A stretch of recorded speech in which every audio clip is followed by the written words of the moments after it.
Efa saka isaky ny farany an'andro kosa dia misy ny fifanana izay karakarain'ireo orinasa na fikambanana maro isan-karazany mba hampivoriana ireo mpiasa ao aminy sy miaraka amin'ireo tontolo hafa ihany koa ry zareo avy ao amin'ny MMC ndreky ny karakara tamin'ity herinandro ity ary.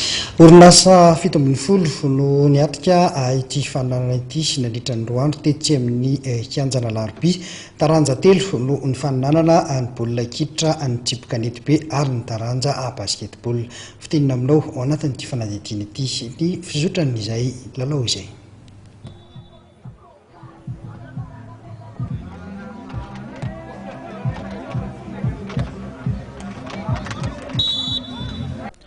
Miditra eo amin'ny andrian'ny faharoa ny tournoi de la solidarité izay ikarakarain'ny Madagascar Millennium Consulting etsy amin'ny kianjana Larobia no nanatanterahana ny fananana ho an'ny baolina kitra tamin'ity faran'ny herinandro ity. Tao amin'ny lisy teknika kosa ny taranja basketball. 17 no isan'ireo orinasa nandray anjara tamin'izany fananana izany.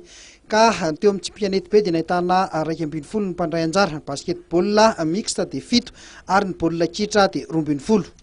Teo amin'izay baolina kitra izay ary dia tsy totosa hatramin'ny farany ny fananana satria dia noho ny firitsahan'ny orana be loatra dia tsy afaka ny lalaovana ny kianja. Zareo avy eo amin'ny trésor sy zareo avy eo amin'ny douane moa no mikatroka eo amin'ny famaranana ho an'izay baolina kitra izay.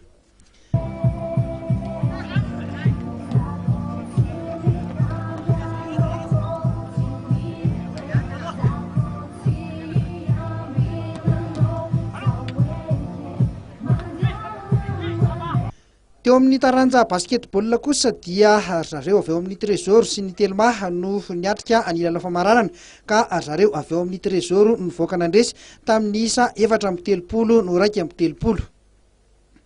Teo amin'ny taranja tsipikanety be kosa dia zareo avy eo amin'ny orinasa taramasoandro avokoa no niatrika ny lalao famaranana ka ny taramasoandro voalohany nandresy ny taramasoandro faharoa tamin'ny isa 13-10.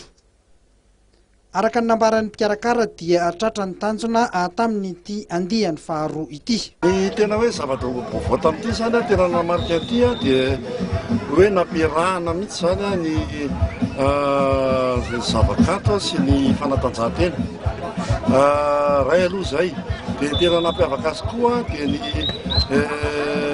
mpiaray moa zany tamin'ny première édition zany tao amin'ny havana fa tamin'ity zany raisina tamin'ity dia natao somary goavagoavana ilay izy dia nakaty amin'ny stade-na Larobia sy ny ry amin'ny lycée technique na Larobia ihany koa. Dia efa tena manaraka an'izay dia mbola voizina foana aloha ilay foto-kevitra zany amin'ny hoe tournoi de la solidarité. Fa tamin'ity zany ny tena nampiavaka azy ihany koa dia olona hafa mihitsy, société hafa mihitsy dia nandray koa izay an'ireo fikamanana samy hafa. Raha omeko ohatra ianao dia ny zareo nama Rahalakarana, association de Kodja, dia ny artiste, dia ny mpanao gazety. Dia izay zany nasamy hafa azy kely zany tamin'ity satria tamin'ny andiany voalohany dia ny société ihany nandray anjara. Misotra araka ny tokony izy ve ilay fananana? Hatramin'izao aloha dia mbola mizotra amin'ny atsaka sy andavana. Ny mpiara-miasa aminay zany tamin'ity ihany koa dia niaraka tamin'ny telma izay tena mpiara-miasa mavitrika tamin'ny Madagascar Millennium Consulting.